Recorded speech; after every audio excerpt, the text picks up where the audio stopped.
Hi everyone, my name is Dr. Kelsey and I'm with Pivotal Spine and Pelvis, and I do chiropractic care for pre and postnatal and pediatric patients in a home care setting. So I'm going to be giving you guys a little bit of information today about spinal pain and pelvic floor health during and after pregnancy. Okay, so during pregnancy, basically all the curves of the spine increase. Okay, so you have three curves in the spine.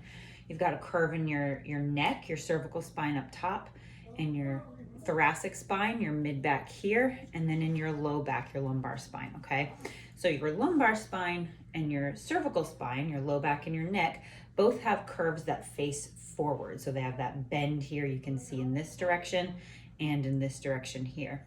And then the mid back has an opposite curve, so it bends this way. Okay, so now if you imagine the spine is in me, okay, this is the base of my skull here. As the belly gets bigger during pregnancy, it pulls the low back this way. Okay, so that low back gets swayed as this weight pulls here. And then as the breasts enlarge during pregnancy and even after pregnancy, that mid back tends to round to accommodate that weight, okay? And then as the mid back rounds, the head holds up and that neck curve gets increased as well, okay? So with those curves increasing, that creates a lot of different problems in the spine. It creates muscle tension and a lot of strain on the facet joints. So the facet joints are these little tiny joints right here that exist in between every bone right next to the nerve, okay? You have facet joints throughout the whole spine, okay?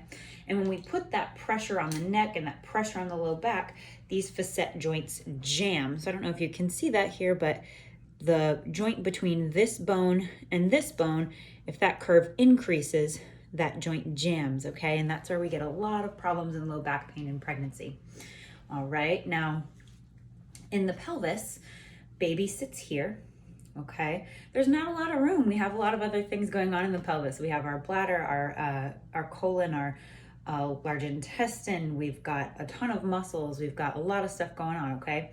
So baby sits here. Now our intestines wrap around on our left side. So this is my left, okay, my left hand.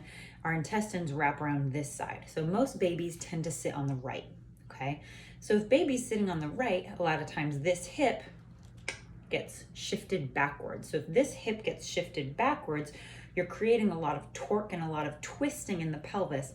And a lot of times women get that right-sided hip pain and it pinches on these nerves in the back and creates sciatic-like symptoms. So you get that pain and numbness kind of going down that right leg because that baby is on that hip, okay? So what I do is when I come into the home and I do a spinal assessment, a pelvic assessment, and I do certain adjustments to make sure that mom is comfortable and to temporarily get baby off of that hip and get them sitting in a more comfortable position, okay?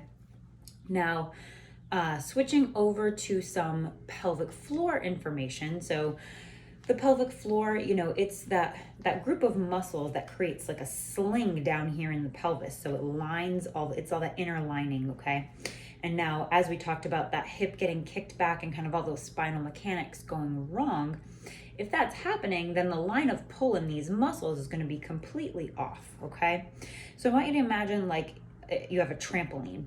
Okay, if you have a trampoline and one of the springs on the trampoline gets really loose or really out of whack and kind of unwinds a little bit, that trampoline is not going to hold very well, okay? So if this is your trampoline and that right hip gets kicked back, it's one of those springs that's now getting kicked loose and the whole pelvic floor system gets thrown off. So step number one is make sure all the bones are in the right place. Step number two is that we've got to address that muscular dysfunction, okay? So those muscles down here, they're gonna, be supporting the baby during pregnancy. They're gonna be holding that weight.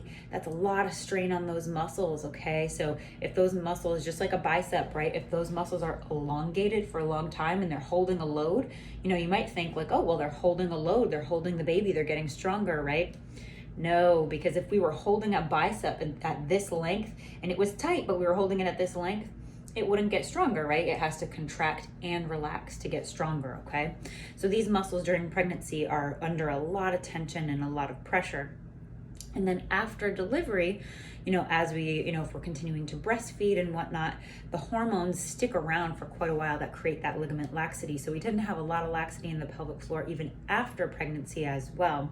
And that's when we see a lot of issues with, urine incontinence, bowel incontinence, all of those things going on as well. So by teaching you how to contract and relax the pelvic floor appropriately, both during pregnancy and then after pregnancy, we can hopefully get ahead of some of those issues. Now, the pelvic floor acts against a muscle called the diaphragm, okay? And the diaphragm sits up top, okay? It's right around here at the rib cage, okay? And that's responsible for breathing, okay? So as I inhale, my diaphragm goes down, and as I exhale, my diaphragm comes up, okay?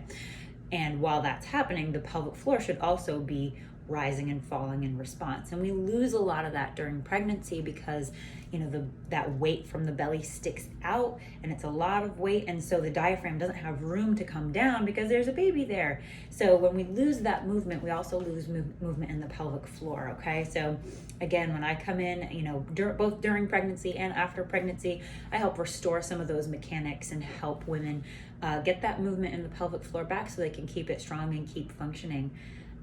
If you guys have any questions about anything I talked about, feel free to reach out to me. We have all of my contact information with Christina and Priscilla. And I hope to meet you guys soon in person and actually get to talk to you more about this stuff. Thanks, everyone.